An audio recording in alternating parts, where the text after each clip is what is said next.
હમણાં જ તમારો મોબાઈલ હાથમાં લો અને જો હું કહું કે આ મોબાઈલની અંદર સોનું છે તો તમે માનશો? હા, આ એકદમ સાચી વાત છે. માત્ર દાગીનામાં જ નહીં, તમારા મોબાઈલ, કોમ્પ્યુટર, સેટેલાઇટ અને અવકાશયાનમાં પણ સોનાનો ઉપયોગ થાય છે. મોબાઈલમાં સોનાનો ઉપયોગ ખૂબ નાના ઇલેક્ટ્રોનિક કનેક્ટર્સ અને સર્કિટના કેટલાક ભાગોમાં થાય છે. સોનાના ઉત્તમ ગુણના લીધે તેની ઇલેક્ટ્રોનિક્સ આઇટમ્સની અંદર ઉપયોગમાં લેવામાં આવે છે.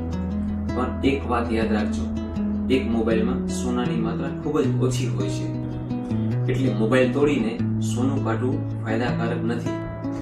જ્યારે લાખો જૂના મોબાઈલ વૈજ્ઞાનિક રીતે રિસાયકલિંગ કરવામાં આવે છે ત્યારે જ તેમાંથી ઉપયોગી માત્રામાં સોનું કાઢી શકાય છે.